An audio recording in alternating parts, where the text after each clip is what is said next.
BA part 2 में पढ़ने वाले सभी विद्यार्थी जो राजनीति शास्त्र विषय से ऑनर्स कर रहे हैं और साथ में प्रतियोगी परीक्षा की भी तैयारी करने वाले विद्यार्थियों को मेरे YouTube चैनल में वेलकम है। खासकर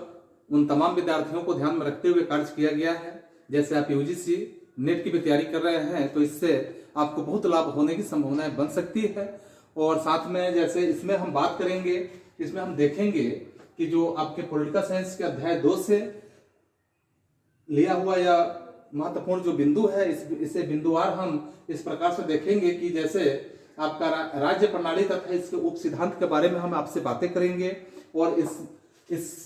विषय वस्तु के अंतर्गत आप यह देखेंगे कि आधुनिक जो राज्य है, राज्य के प्रणाली का विकास किस प्रकार से होता है या आधुनिक राज्य प्रणाली का विकास किस प्रकार से हुआ है, इस पे जिसमें हम अलग अलग यहाँ चर्चा करेंगे कि नगर राज्यों का युग किस प्रकार से रहा, रोमन साम्राज्य का युग कैसे रहा, फिर यहाँ सामंतवादी युग की बात करेंगे और आधुनिक राज्यों के जो युग की स्थिति है उसके बारे में हम आपसे डिस्कस करेंगे। पुनः यहाँ देखेंगे तो उसके बाद के जो बिंदु है कि आधुनिक राज्य प्रणाली के जो उप सिद्धांत की बात है अथवा यहाँ आधुनिक राज्य के प्रणाली के जो यहाँ विशेषता की बात समझेंगे तो इस पे हम बातें करेंगे। और इसके बाद हम राष्ट्रीयता से संबंधित कुछ बातों पे जैसे इसे बिंदुवार रखा गया है कि भौगोलिक एकता के बारे में, फिर यहाँ जातीय एकता के बारे में, विचारों या आदर्शों की एकता के संबंध में, फिर यहाँ भाषा की एकता के बारे में, इसके बाद धर्म की एकता के बारे में और विदेशी शासन के प्रति समान अधीनता के संबंध में हम आपसे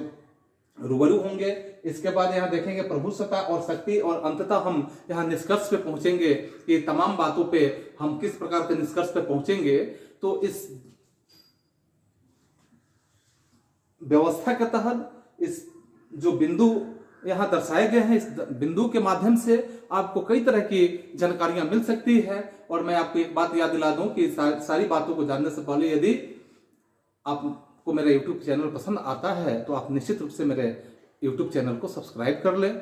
अब देखेंगे इसमें कि अंतर्राष्ट्रीय जो प्रणाली है, इस अंतर्राष्ट्रीय प्रणाली के संबंध में जो बातें आता है, इसके उप सिद्धांत के संबंध में जो बातें आता है, तो अंतर्राष्ट्रीय जो राजनीति होता है इसे अगर हम यथार्थ रूप में समझने का प्रयास करें, इसे यथार्थ के रूप में जानने का प्रयास करें, इसके स्वरूप को समझने की हम कोशिश करें तो आधुनिक राज्य प्रणाली के जो यहाँ मुद्दे आते हैं वह एक तरह से बहुत ही गूढ़ रूप में आप समझ सकते हैं। ये बहुत ही गूढ़ विषय हो सकते हैं क्योंकि इतिहास जब आप पढ़ते हैं तो इतिहास को देखने से ही स्पष्ट हो जाता है। इतिहास को देखने से ही आप ये जान पाते हैं कि जो संस्था होता है, संस्था के जो विशिष्ट यहाँ बातें होती है, ऐसे स्वरूप के रूप में जो राज्य के आपसी संबंध को अत्यधिक यहाँ प्रभावित करने का वो कार्य करता है। फिर आप यहाँ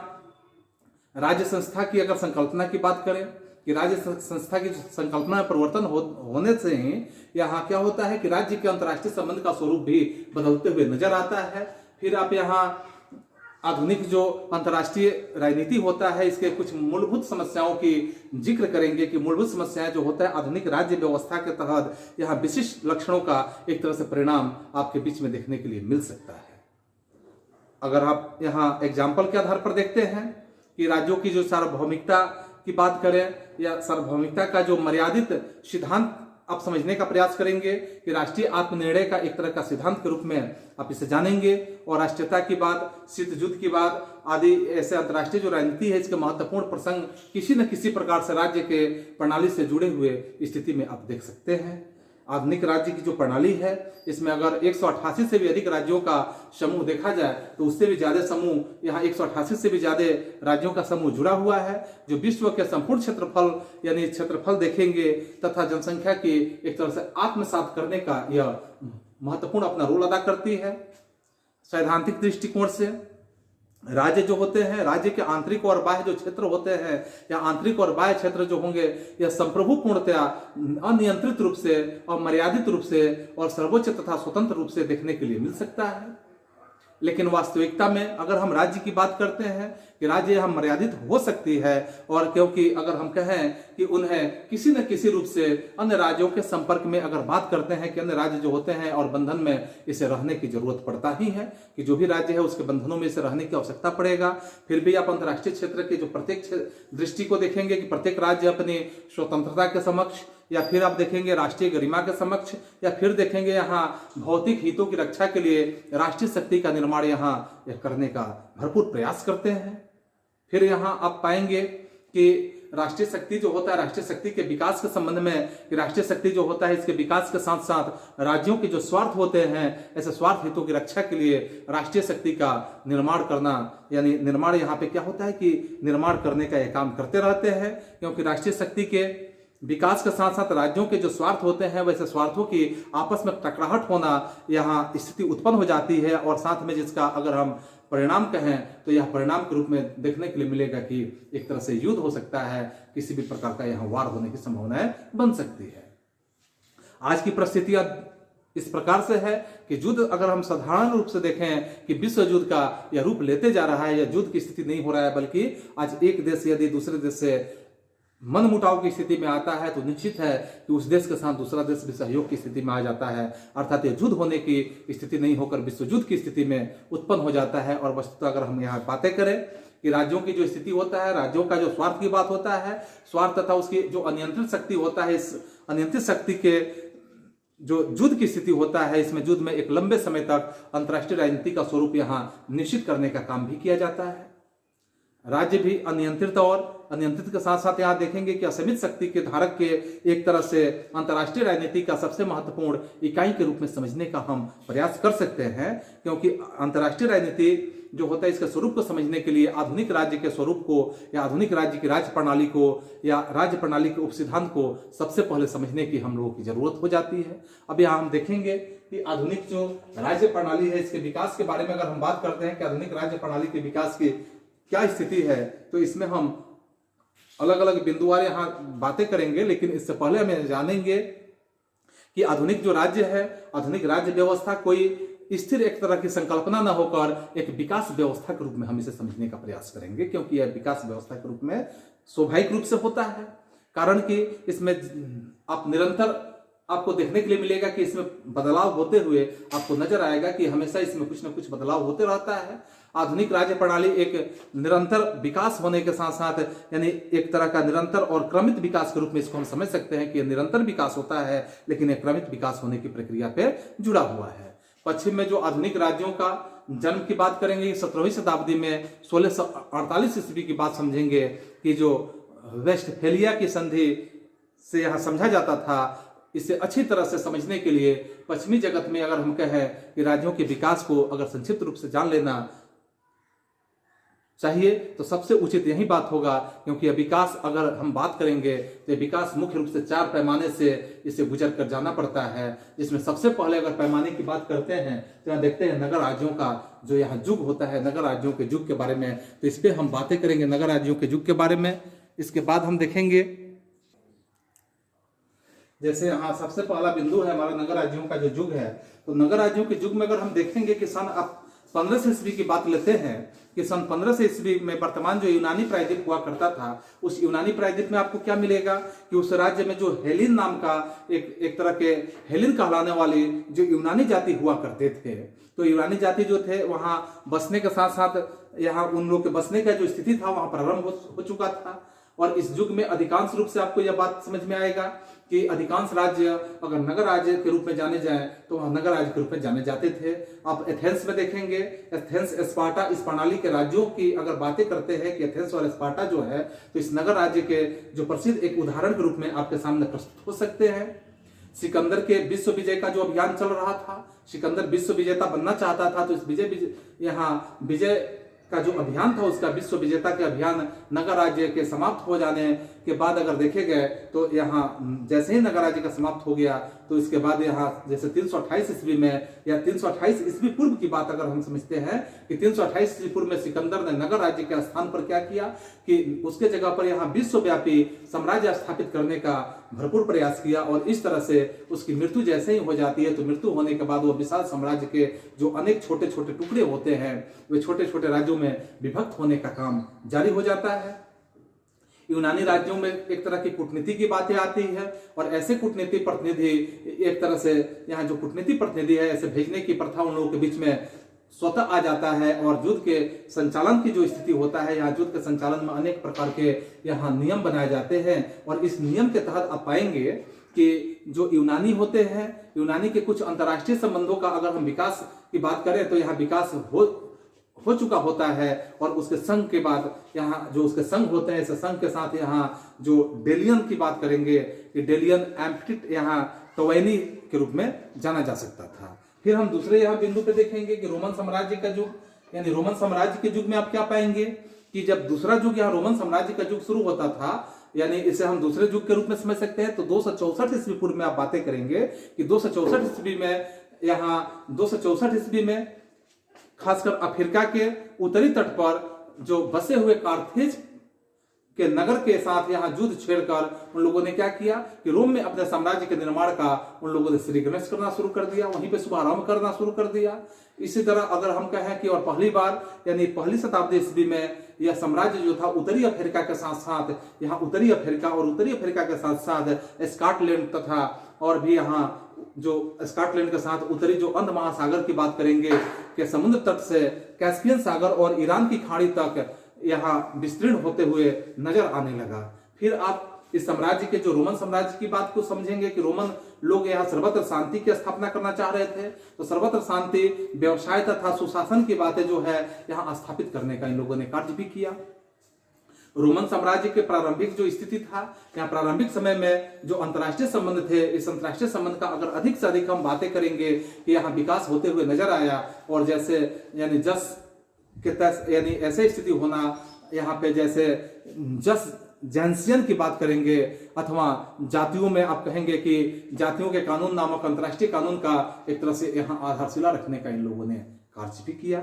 फिर आप यहाँ तीसरे युग में देखेंगे कि सामंतवादी युग जो होता था, सामंतवादी युग में क्या हुआ, तो सामंतवादी युग में आप पाएंगे कि रोमन साम्राज्य के जैसे ही पतन हो जाता है तो इसके पतन होने के साथ साथ सामंतवादी युग का यहाँ शुभारंभ देखा जा रहा है। इसकी सबसे पहले या सबसे बड़ी विशेषता के रूप में आप समझेंगे कि राज्य का जो सामंतवाद होता है, ऐसे सामंतवाद के आधार पर अगर कहे तो एक तरह का संगठन हुआ करता था। और ऐसा संगठन था यहाँ कि रोमन साम्राज्य की समाप्ति पर अगर हम यूरोप और अनेक छोटे छोटे जो राज्यों की तुलना करते हैं तो ऐसे छोटे छोटे राज्य यानी के रूप में वह अलग अलग बढ़ चुका था। इसमें कोई भी राज्य जो था वह बाह्य आक्रमण के साथ साथ यानी बाह्य आक्रमण में और भी यहाँ देखेंगे कि अंतर्राष्ट्रीय उपद्रवों से रक्षा करने के समर्थ भी अपने आप को नहीं बचा पाया था, यानी वह रक्षा करने के लायक भी बिल्कुल नहीं था। अतः यहाँ स्थिति इस प्रकार की हो गई कि रोम के पतन जैसे ही शुरू होता है, यानी रोम के पतन का उत्पन्न होना ही यहाँ कहा जा सकता है कि यहाँ रिक्तता जो होता है यानी कि एक तरह का खाली जगह, खालीपन को भरना की पूर्ति करने के लिए धीरे धीरे सामंतवादी प्रथा था, यह प्रथा क्या हुआ कि उसका विकास यहाँ देखने के लिए मिला। फिर आप पाएंगे कि एक प्रकार की एक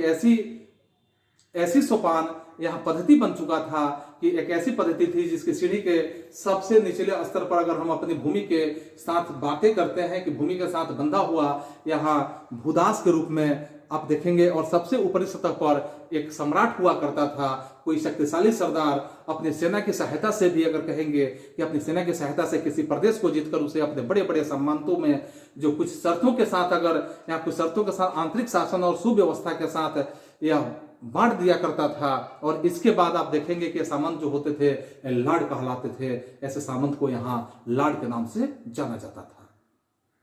अपने राजा या फिर स्वामी की बात करें कि राजा को ही स्वामी कहा जाए कि अपने राजा या स्वामी के प्रति उन लोगों के अंदर एक तरह की जो राजभक्ति की भावना थी वह कूट कूट कर भरी हुई थी। और वे उप सामंतों या सरदार जो थे यहाँ सरदारों के बीच में बांट देते थे। ये छोटे सरदार इसी प्रकार अपने प्रदेश में जो रहने वाले अन्य निवासी होते थे वैसे निवासियों का नियंत्रण करते थे। और उनमें यहाँ यह स्थिति होता था कि उनमें अपने लिए सब प्रकार की सेवाएं प्राप्त होते थे। और जो भी सेवाएं उन्हें प्राप्त होते थे सबसे निचले स्तर पर अपने स्वामी की भूमि का खेती करने वाले और उसे इसे छोड़कर अथवा न जा सकने वाले जो लोग होते थे, जो जनता होती थी, वह जिसे हम भूमिदास कह सकते हैं, यानी सेल्फ हुए अपने आप में होते थे। स्वामी के विभिन्न सेवाएं होते थे, सेवा देने के बदले में उनके आंतरिक जो उपद्रव हुआ करता था, आंतरिक उपद्रव से सुरक्षा और संरक्षण की प्राप्ति की यहाँ संरक्षण जो है वो प्रदान करने का काम होता था। और प्रत्येक जमींदार या स्वामी की बात यहाँ समझेंगे कि यहाँ स्वामी अपने क्षेत्र में एक तरह से सर्वोच्च माना जाता था। लेकिन यहाँ बात यह होती है कि अपने के ऊपर के सामंत के प्रति उनके अंदर निष्ठा की भावना भरी होती थी। और अपने जो अधीनस्थ व्यक्ति होते थे उसी प्रकार के निष्ठा उनके अंदर हमेशा एक तरह से अपेक्षा रखने का काम होता था। फिर सामंतवादियों के बीच में, यानी सामंतवादियों ने रोमन साम्राज्य के पतन के साथ साथ यहाँ यूरोप में और उत्पन्न जो अराजकता की स्थिति था उसे दूर करते हुए कुछ शांति और स्थिरता लाने का उन लोगों ने यहाँ पे बहुत ही बेहतर प्रयत्न करने का काम किया। और इसका परिणाम यहाँ देखने के लिए मिला कि 13वीं शताब्दी के उत्तरार्ध में अनेक कारणों के माध्यम से यहाँ इस व्यवस्था का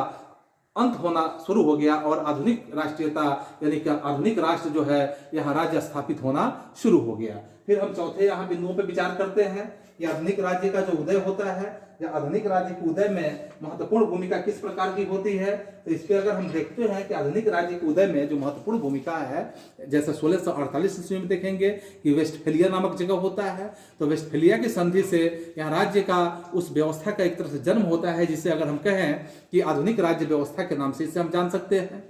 इस व्यवस्था में सबसे बड़ी अगर इकाई या सबसे बड़ी विशेषता के रूप में हम यह समझने का प्रयास करेंगे कि सब जो राज्य होता था यानी सर्वथा स्वतंत्र के रूप में, यहाँ प्रभुता संपन्न के रूप में और समान दर्जा रखने वाले यह समझने का काम करते थे। इस संधि में यह भी देखा गया कि पहले यूरोप जो हुआ करता था, यूरोप के राज्यों में यह एक स्थिति बनी हुई थी और एक ऐसा स्थिति नहीं था यहाँ पे कि उस समय पवित्र रोमन साम्राज्य जो हुआ करता था, तो रोमन साम्राज्य अथवा ऑस्ट्रिया के जो हैब्सबर्ग यानी बैसी जो यहाँ राजाओं का साम्राज्य, अन्य जो राज्य थे, अन्य यहाँ राज्यों की तुलना में अगर हम शक्ति की बात करते हैं तो इसे शक्ति और प्रतिष्ठा की दृष्टि से ऊंचा समझने का काम किया जाता था। वेस्टफेलिया में आप देखेंगे कि वेस्टफेलिया की संधि नहीं है फ्रांस के साथ और इसके साथ स्वीडन के साथ, इंग्लैंड के साथ, स्पेन के साथ और तो और यहाँ डच गणराज्य के समकक्ष बना देने का इन्होंने कार्य किया। इस समय से अपने जो स्थिति था, अपने प्रदेश के सर्वोच्च प्रभुसत्ता का यहाँ पे जो दावा करने वाले लोग होते थे, तो प्रभुसत्ता का दावा करने वाले उनकी रक्षा के लिए हमेशा जागरूक रहना शुरू कर दिए और वे जागरूक रहने लगे। और जागरूक रहने वाले जो आधुनिक राष्ट्रीय राज्यों के यहाँ पे उदय देखने के लिए मिला, इन्होंने अपने राष्ट्रीय गौरव की दृष्टि से समुद्र पार के जो दूरवर्ती क्षेत्र होते थे, ऐसे दूरवर्ती प्रदेशों में अपने उपनिवेश और विशाल साम्राज्य स्थापित करने के उद्देश्य से इन लोगों ने ऐसा स्थापित करने का कार्य भी शुरू कर दिया। और पुर्तगाल और स्पेन की बात करेंगे कि पोप के आदेश का यहाँ पे जो पहले से अमेरिका और एशिया की बात समझें कि विभिन्न विशाल प्रदेशों पर अपना साम्राज्य स्थापित कर चुके थे, वैसे साम्राज्यों के साथ साथ यहाँ पाएंगे कि इंग्लैंड के साथ जो है हॉलैंड की बात समझें कि हॉलैंड ने चुनौती देते हुए अपने साम्राज्य का विस्तार करना शुरू कर दिया था। और इस तरह से 18वीं शताब्दी में आप पाएंगे कि फ्रांस और ग्रेट ब्रिटेन के जो साम्राज्य हुआ करते थे, ऐसे साम्राज्य के स्थापित करने की होड़ शुरू हो चुकी थी। और इसके साथ साथ जो दोनों देश थे, ऐसे उत्तरी अमेरिका के साथ आप भारत देख सकते हैं और अफ्रीका, वेस्ट इंडीज की बात करेंगे, यहाँ ऐसे टापुओं पर अपना प्रभुत्व स्थापित किया। और 1763 ईस्वी में पुनः यहाँ इंग्लैंड और फ्रांस का जो यहाँ समन्वय यानी कि जो सप्तवर्षीय युद्ध हुआ करता, सप्तवर्षीय युद्ध के रूप में जाना गया था कि सप्तवर्षीय युद्ध होने पर फ्रांस को अपनी काफी एक तरह से साम्राज्य को खोने का अवसर मिला और इंग्लैंड को पाने का अवसर मिला। अर्थात यहाँ फ्रांस ने अपने साम्राज्य को खो दिया और इंग्लैंड ने अपने साम्राज्य को सप्तवर्षीय युद्ध में क्या हुआ कि प्राप्त कर लिया। इस तरह से जो परिचित यहाँ साम्राज्यवाद था या यहाँ वाणिज्यवाद के बारे में जैसे आप देखेंगे कि आर्थिक जो विचारधाराएं हुआ करता था, ऐसे आर्थिक विचारधाराओं की अगर स्थिति को हम समझने का काम करें तो आर्थिक विचारधारा जो था, इसमें से भी अगर राज्यों के विकास में सबसे बड़ा अगर सहयोग की बात करेंगे तो ये सहयोग देने का काम भी किया। इस विचारधारा के साथ या विचारधाराएं जो थी, इस विचारधारा के साथ आप यहाँ जो उस समय के जो विचारक हुआ करते थे, ऐसे विचारकों की बात अगर देखेंगे कि व्यापारी जो थे सोना चांदी की एक तरह से सोना चांदी को शक्ति और संपत्ति का सबसे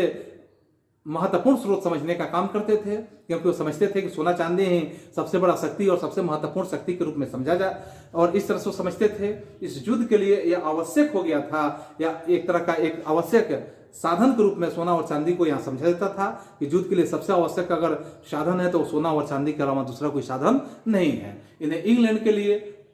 आयात की स्थिति में जो आयात हुआ करता था यानी आयात की अपेक्षा निर्यात की जाने वाली जो वस्तुएं होती थी, ऐसे वस्तुओं पर अधिक बल दिया जाता था। और सोना चांदी के साथ साथ यहाँ सोना चांदी पाने के लिए उपनिवेश बड़े बाहुल्य साधन समझते हुए यहाँ क्या करते थे कि इसे समझने का काम करते थे, और इसे पाने के लिए भी लड़ाइयाँ लड़ी भी जाती थी। और इस तरह से जो ये लड़ाइयाँ लड़ी जाती थी, इस प्रकार आप यहाँ पाएंगे, इस तरह से आप देख सकते हैं यहाँ कि इसी समय यूरोप में शांति संतुलन के जो हम करेंगे यहाँ, यानी बैलेंस ऑफ पावर के जो सिद्धांत था, यह सिद्धांत का विकास यूरोप में होना शुरू हुआ। और यानी बैलेंस ऑफ पावर यहाँ यह सिद्धांत यूरोप में विकसित हुआ। और इसके साथ जो लुई 14वें के नेतृत्व में, जो पीछे हम लोग जान चुके हैं कि लुई 14वें थे, तो लुई 14वें के नेतृत्व में जब फ्रांस में यहाँ पश्चिमी यूरोप में अपने जो साम्राज्य था, अपने प्रभुत्व का प्रसार करने का एक तरह से प्रयत्न किया गया, और उसके विरुद्ध में पश्चिमी यूरोप में लगान की जो स्थिति थी, ऐसी स्थिति थी कि लगभग अगर हम कहें कि सभी देश, स्पेन, ऑस्ट्रेलिया, स्वीडन और एशिया और हॉलैंड, पुर्तगाल और इंग्लैंड यहाँ संगठित होने का काम किए। और इसके साथ साथ इन्हें मिलकर लुई 14वें को पराजित कराने का भी काम किया। और 1714 ईस्वी में संधि के द्वारा यूरोप में जो शांति स्थापित किया गया, तो शांति स्थापित किया गया। लेकिन यहाँ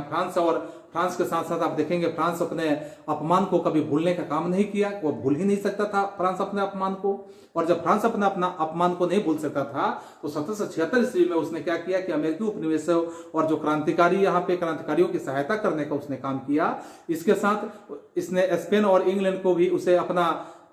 सहयोग देने का काम किया। इसके परिणाम स्वरूप इंग्लैंड को अपने 13 उत्तर अमेरिका उपनिवेश के हाथ धो देना पड़ा। और यहाँ संयुक्त राज्य अमेरिका के रूप में एक नए राज्य का अभ्युदय होना शुरू हुआ। फिर आप 1789 ईस्वी के जो फ्रांस की क्रांति यहाँ देख रहे हैं कि 1789 में फ्रेंच राज्य क्रांति में राष्ट्रीयता के लोकतंत्र के सिद्धांतों को यहाँ बल मिलता है। और बल मिलने से यूरोप में जो भी राज्य थे, ऐसे राज्यों का आह्वान किया गया। और फ्रांस में 1792 ईस्वी में एशिया और ऑस्ट्रिया के विरुद्ध में युद्ध की घोषणा कर दी गई। और इस समय यह दौर आने लगा कि नेपोलियन बोनापार्ट का उत्कर्ष हो चुका था। और जैसे ही नेपोलियन बोनापार्ट का यहाँ उत्कर्ष हुआ, तो आप यहाँ उसके ऑस्ट्रिया को हराने और धीरे धीरे अगले 20 वर्षों तक लगभग उसने क्या किया कि सारे यूरोप और अफ्रीका के कुछ प्रदेश जो थे, वैसे प्रदेशों को जीत लेने का भी काम किया। फिर आप यहाँ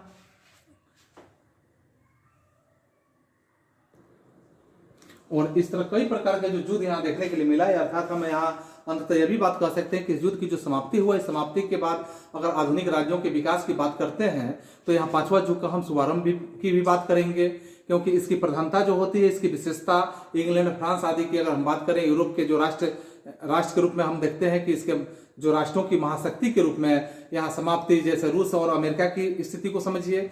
कि दो यहाँ नवीन सर्वोपरि महाशक्तियों का अभ्युदय होता है, जिसमें एशिया है और अफ्रीका में राष्ट्रीयता के सिद्धांत का विजय हो जाता है। उपनिवेश जो होते हैं, उपनिवेशवाद का अंत हो जाता है। और छोटे छोटे जो भी यहाँ बड़ी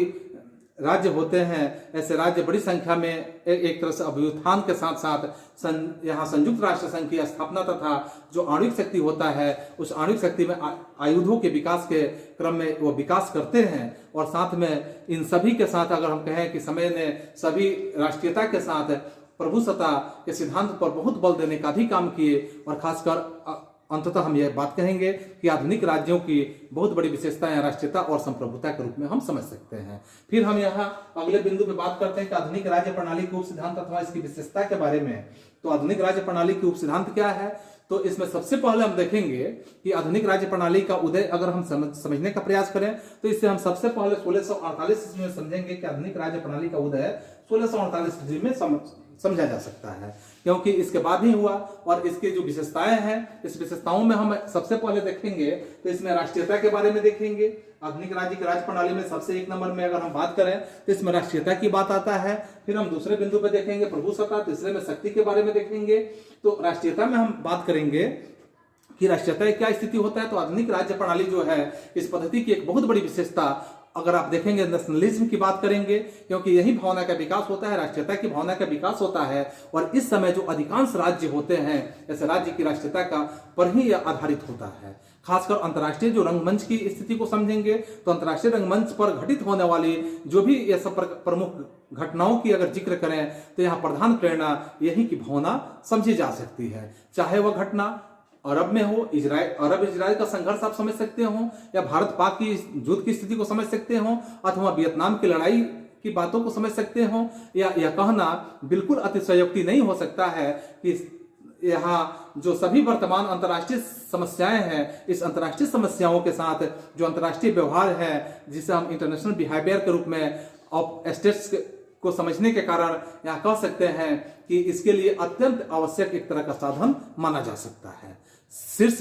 शीर्ष और कर्क के अगर हम शब्दों में बात करें कि शीर्ष और कर्क ने यहाँ कौन से शब्द का इस्तेमाल किए हैं, तो अगर अंतर्राष्ट्रीय राजनीति के जो विद्यार्थी हैं उन विद्यार्थियों के लिए राष्ट्रीयता को समझना उतना ही आवश्यक होता है, क्योंकि अंतर्राष्ट्रीय राजनीति जो है उसको समझना उतना ही आवश्यक है जैसा किसी भवन के सब कमरों में प्रवेश पाने के इच्छुक व्यक्ति के लिए एक ऐसी मास्टर कुंजी को पा लेना जिसकी सहायता से वह सब कमरों को खोल सके।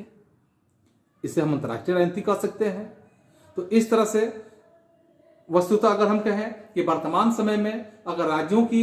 राज्यों में सब जो व्यवहारों की व्याख्या अधिकांश रूप में आप पाएंगे कि अधिकांश रूप में खासकर यहाँ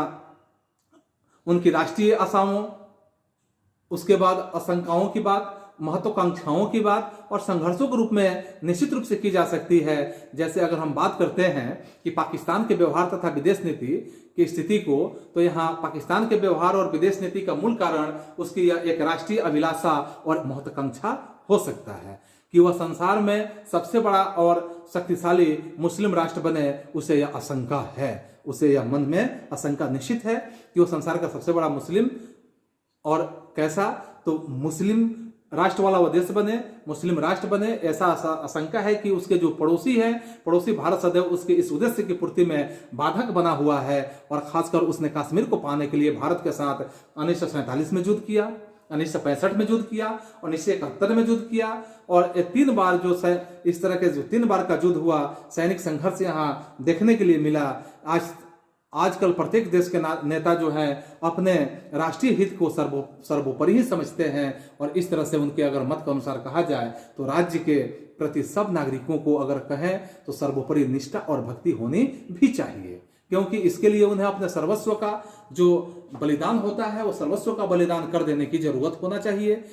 अगर हम कहें कि कई बार आधुनिक जो राज्य है, आधुनिक राज्यों में राष्ट्रीयता की भावना नैतिक और धार्मिक विश्वासों से भी अधिक प्रबल हो सकती है, और यह एक नए धर्म का यह स्थान भी लेने का काम कर सकती है।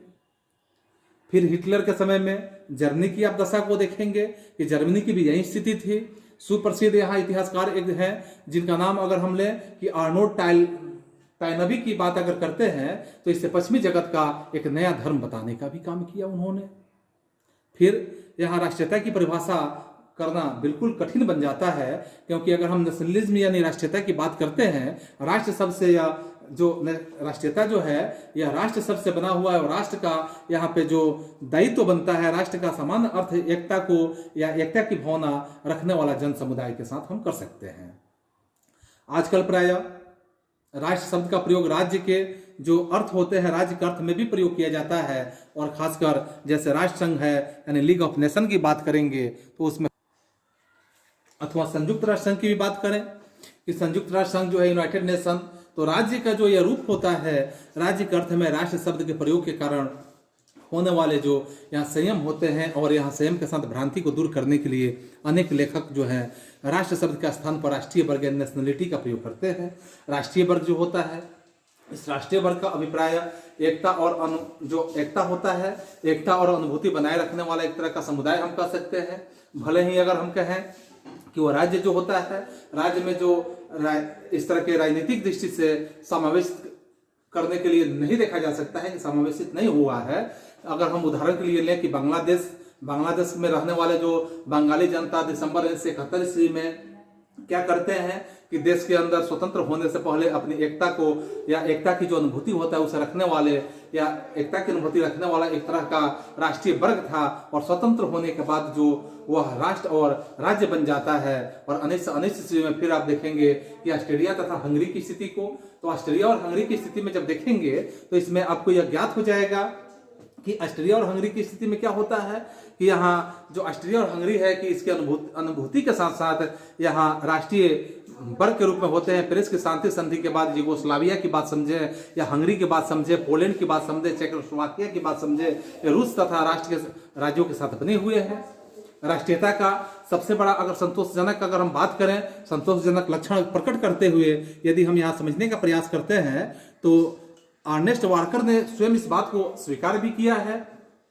कि राष्ट्र ऐसे मनुष्यों का एक समूह माना जा सकता है, एक ऐसा समूह है, एक समुदाय है जो निश्चित के साथ साथ या निश्चित प्रदेश पर वे रहने का काम करते हैं, जो सामान्य रूप से अगर हम कहें कि विभिन्न जातियों से मिलकर बने होते हैं, फिर भी जो होता है उनके अंदर यहाँ सामान्य इतिहास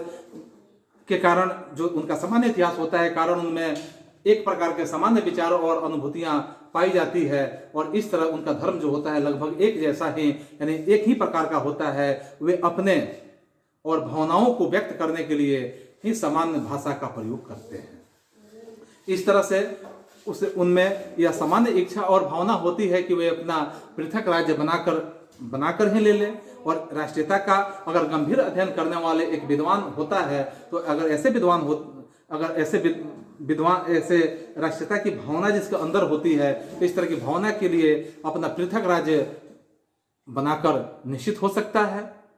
राष्ट्रीयता का अगर हम गंभीर बातें लें कि गंभीर अध्ययन करने वाले एक तरह के जो यहाँ विद्वान होते हैं, जैसे उस विद्वान का अगर हम नाम लेते हैं कि हेज कोल्हन ने राष्ट्रीयता की भावना के साथ साथ यहाँ प्रमुख विशेषता पर प्रकाश डालते हुए उन्होंने स्वयं इस बात को स्वीकार किया है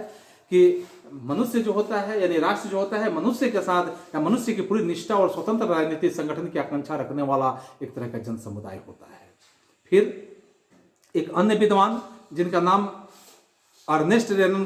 के रूप में है, तो अर्नेस्ट रेनन महोदय जी भी कहते हैं कि राष्ट्र का निर्माण एक भाषा बोलने वाले जो लोग होते हैं तो एक भाषा बोलने वाले लोगों अथवा एक नस्ल के संबंध रखने वाले लोगों से नहीं होता है, बल्कि ऐसे लोगों के साथ या ऐसे लोगों से होता है जिन्होंने अतीत के साथ या अतीत में महान कार्य किया हो तथा भविष्य में ऐसे कार्य करने की वे आशा रखते हों। फिर यहाँ किसी देश की अगर राष्ट्रीयता की बात करते हैं तो राष्ट्रीयता का निर्माण कई प्रकार के तत्वों से मिलकर यहाँ बना हुआ है। इनको अगर हम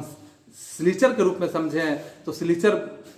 महोदय ने इन्हें दो वर्गों में बांटने का काम किया है, मूल तत्व और पोषक तत्व के रूप में इसे दो वर्गों में बांटा है। क्योंकि मूल तत्व जो होता है, मूल तत्व मानवीय प्रकृति और मनोभावना यानी जो मनोवैज्ञानिक भावना होता है, इसे मनोवैज्ञानिक भावना भौगोलिक पर जो परिस्थिति है, नस्ल है, धर्म है, जाति है, इतिहास है, भाषा है और परंपरा है की समानता, आर्थिक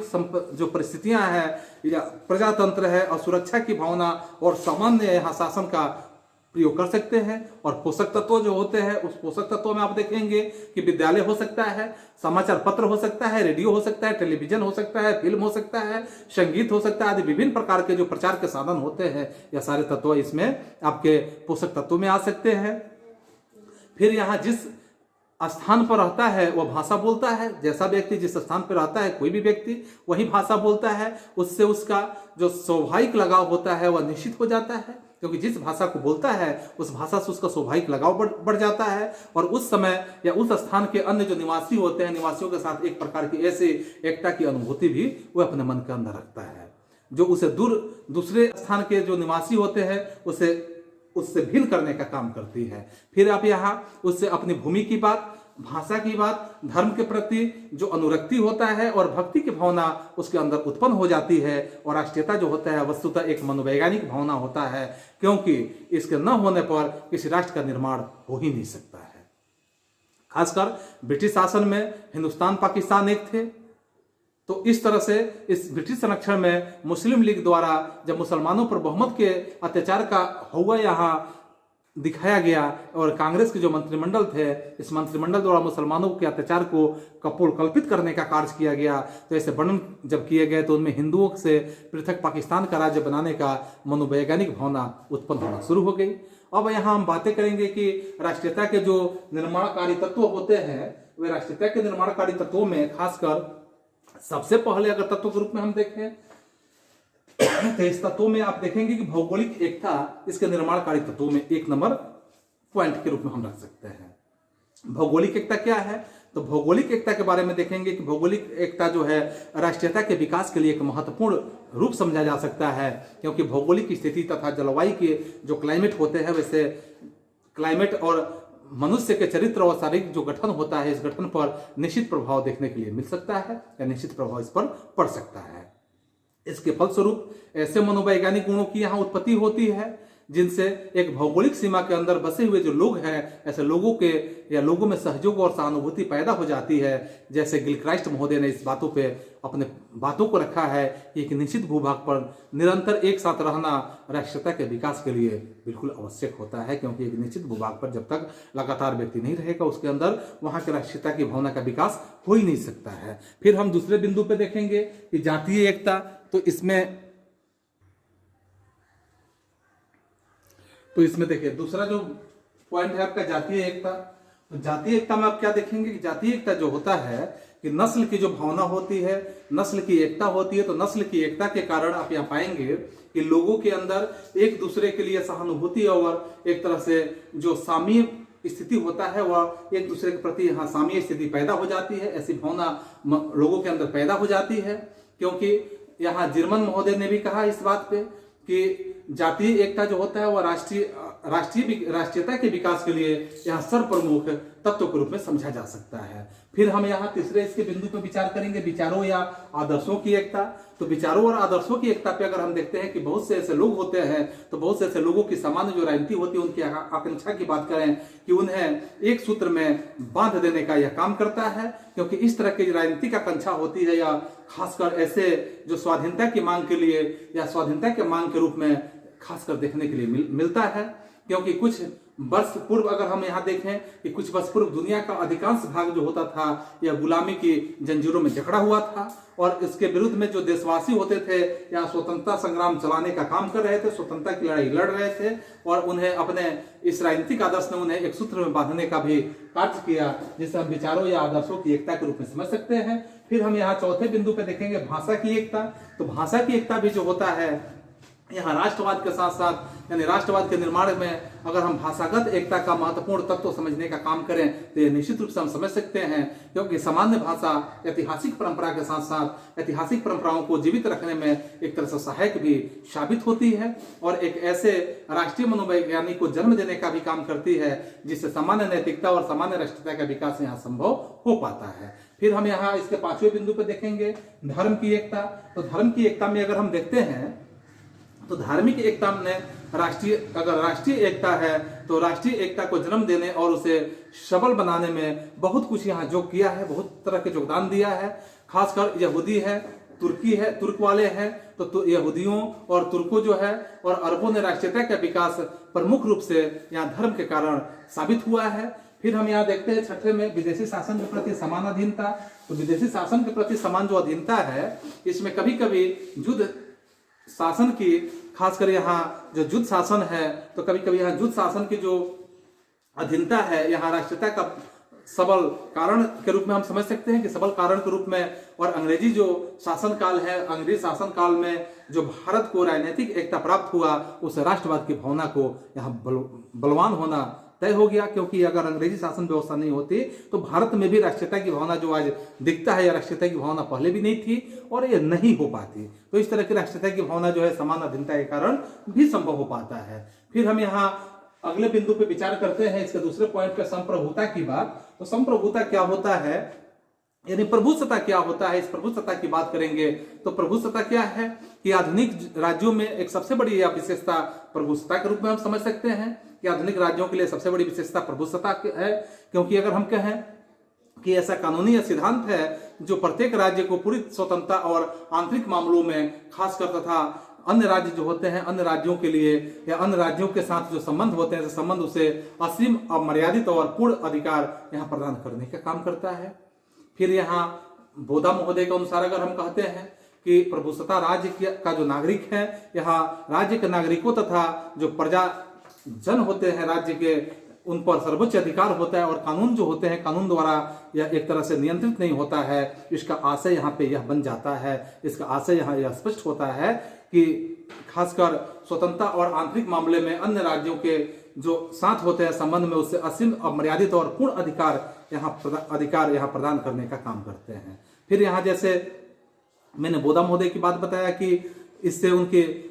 इच्छा अनुसार कोई भी कार्य करने का एक तरह से अधिकार होता है। उनकी इच्छा जो होता है, इच्छा ही सबसे बड़ा कानून होता है। ऑस्टिन ने भी यहाँ प्रभु सत्ता को क्या किया कि सर्वोच्च, असीम, अमर्यादित, पूर्ण और अविभाज्य बतलाने का काम किया। फिर यहाँ बिलोवी ने भी इस राज्य का सर्वोच्च गुण समझने का काम किया। फिर आप देखेंगे उसके अनुसार प्रत्येक राज्य जो होते हैं, राज्य को आंतरिक और बाह्य क्षेत्र में पूरी तरह से सर्वोच्चता प्राप्ति होता है। इस तरह से सुप्रसिद्ध अगर विधि शास्त्री की बात करेंगे कि हालेंड ने प्रभुसत्ता का विशिष्ट रूप से यहाँ प्रयोग करते हुए या स्पष्ट करते हुए दो प्रकार से मानने का काम किया है, जिसमें एक माना है बाह्य प्रभुसत्ता और दूसरा माना है आंतरिक प्रभुसत्ता, यानी कि एक्सटर्नल सोवर्डिनिटी और उसके बाद एक इंटरनल सोवर्डिनिटी। अर्थात इसमें देखेंगे पहले का जो अभिप्राय आप यहाँ समझेंगे कि किसी राज्य या दूसरे देशों के जो बाहरी नियंत्रण के अधीन न हो, दूसरे के अर्थ यानी दूसरा जो होता है दूसरे का अर्थ अपने क्षेत्र के सब पर अधिकार यहाँ पूरी तरह से अगर पूरा अधिकार रखना है, इसके प्रत्येक राज्य को अपने, अगर हम देश के संविधान बनाने तथा जो आवश्यक कानून होते हैं, कानून निर्माण करने की पूरी तरह से स्वतंत्रता है और खासकर उसे अपने देश के विदेश नीति निर्धारित करने की भी स्वतंत्रता है। ऐसे विदेश नीति को निर्धारित करने की पूरी तरह से आजादी है। वह चाहे तो भारत की भांति विभिन्न जो शक्तिशाली गुट हैं, ऐसे गुट से पृथक रहने की नीति अपना सकता है, या फिर यहाँ देखेंगे वो चाहे तो भारत की नीति यानी भारत की तरह विभिन्न शक्तिशाली गुटों से पृथक रहने का वह नीति अपनाए, या उसके साथ रहने का या नहीं रहने का नीति अपनाए, वो उसके ऊपर निर्भर हो। अर्थात विदेश निर्णय जो भी होता है, जैसे आप देखेंगे कि या पाकिस्तान की भांति दूसरे देश या सैनिक संधियों के नीति को यहाँ तिरस्कार करते हुए उसे ग्रहण न करे, ऐसे स्थिति में वो रहना चाहे तो वैसे भी रह सकता है। उसे दूसरे देशों या जो भी देश हैं उसके साथ युद्ध छेड़ने और संधि करने का उसे पूरा अधिकार होता है। वो अपने देश के नागरिक तथा अपने क्षेत्र के जो स्थित यहाँ विदेशी होते हैं, विदेशियों के साथ मनचाहा व्यवहार वह कर सकता है। उसे नागरिकों या विदेशियों की संपत्ति के ऊपर पूरा अधिकार होता है। तो इस तरह से ऑस्टिन महोदय द्वारा यह बात कहा गया कि ऑस्टिन महोदय ने इसे प्रतिपादित भी किया और प्रभु सत्ता का विचार यहाँ सर्वथा सत्य नहीं है, क्योंकि राज्य की जो प्रभुसत्ता है वो पूर्ण रूप से अमर्यादित और सीमित हो ऐसी बात नहीं है। इस पर प्रत्येक जो प्रकार के नियंत्रण और मर्यादाएं होती है, पहली मर्यादा जो होता है या राज्य द्वारा दूसरे देशों के साथ की गई द्विपक्षीय अथवा बहुपक्षीय संधियां होता है, इनमें राज्य अपने ऊपर कई पाबंदियां लागू करते हैं। दूसरी मर्यादा जो होता है इसमें अंतर्राष्ट्रीय कानून और नियमों की होती है। कोई भी राज्य, अगर हम देखें यहाँ कोई भी राज्य अपने ऊपर कई पाबंदियां लागू करते हैं, और खासकर कोई भी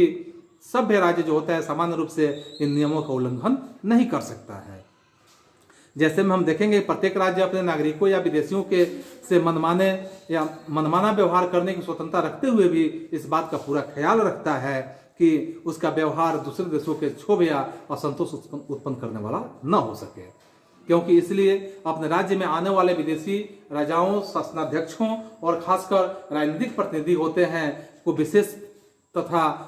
राज्य के कानूनी बंधनों के अनेक जो प्रकार के उन्मुक्तियां होती है, जिसे हम अनेक तरह की जो इम्यूनिटीज कहेंगे, यहाँ प्रदान करने का कार्य किया जाता है। और खासकर प्रत्येक राज्य में यह एक आशा रखी जाती है वह अपने प्रादेशिक समुद्र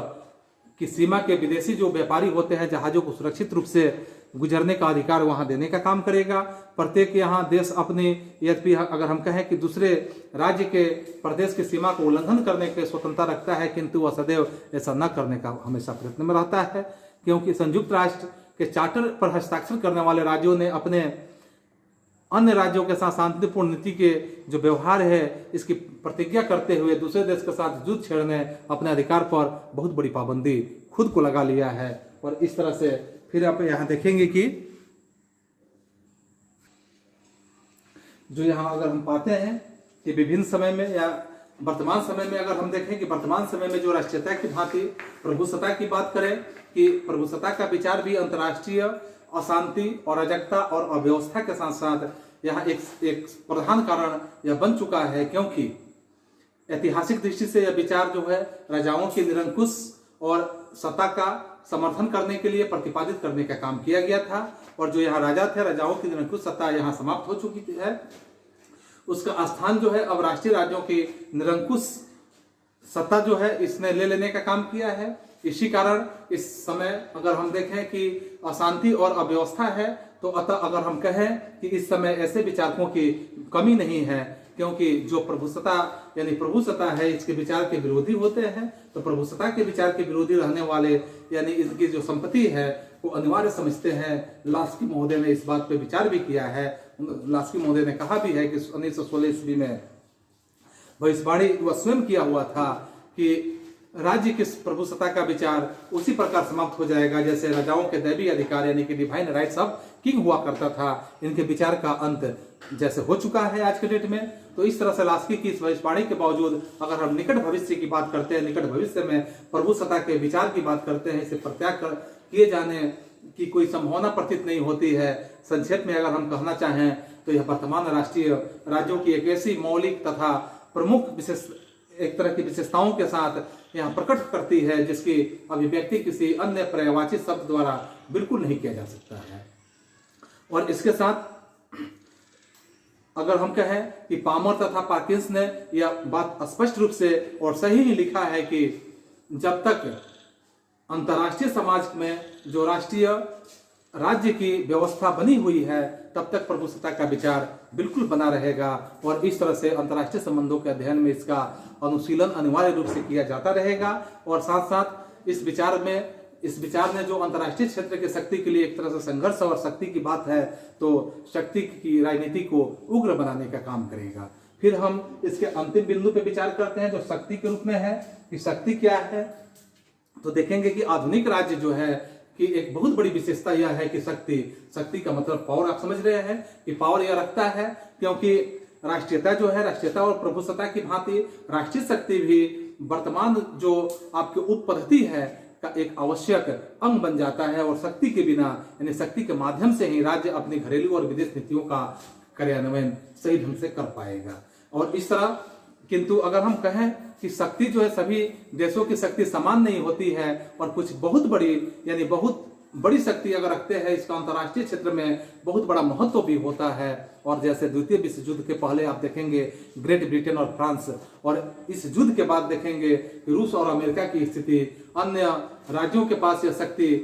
कम मात्रा में होती है। और खासकर वे छोटे छोटे अथवा निर्बल राष्ट्र जो है जिसके पास इतनी शक्ति नहीं होती उसे कमजोर और निर्बल समझे जाते हैं। खासकर राज्यों के पास भले ही शक्ति कम हो या ज्यादा हो, परंतु वे सदैव अपनी शक्ति के बढ़ने का हमेशा वो प्रयास में लगे रहते हैं। राष्ट्रों के लिए राष्ट्र जो है, राष्ट्र इसके लिए हमेशा एक होड़ में लगा हुआ है कि हमारे पास भी शक्ति पर्याप्त मात्रा में हो। और इस तरह से इसी को शक्ति के लिए यहाँ संघर्ष के रूप में हम कह सकते हैं। शक्ति के लिए संघर्ष अर्थात स्ट्रगल फॉर पावर के रूप में यह कहा जा सकता है। और अंततः यहाँ निष्कर्ष के रूप में हम क्या देखते हैं कि निष्कर्ष क्या निकलता है इन तमाम बातों से। तो आधुनिक राज्य प्रणाली का मॉडल भी आप देख रहे हैं कि बदलते हुए जा रहा है, क्योंकि दिन प्रतिदिन इसमें चेंजिंग आपको देखने से नजर आता है। क्योंकि संयुक्त राष्ट्र संघ की जो स्थापना हुआ तथा अनेक अंतर्राज्यीय प्रादेशिक संगठन का निर्माण से विश्व संघ जो है का निर्माण की पृष्ठभूमि तैयार हो रही है। यूरोपियन जो यूनियन है तथा यूरोपियन एक तरह का इकोनॉमिक कम्युनिटी है, यानी जिसे हम कॉमन मार्केट के रूप में कह सकते हैं। जैसे संगठन विश्व संघ की दिशा में बढ़ते एक तरह का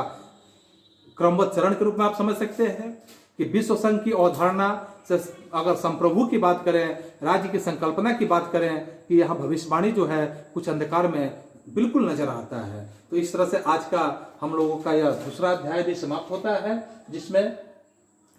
हम लोगों ने तमाम बातों की जानकारियां ली। पुनः हम अगले सीरीज में अगले अध्याय के साथ मिलेंगे। तब तक आप सभी को एक बार धन्यवाद।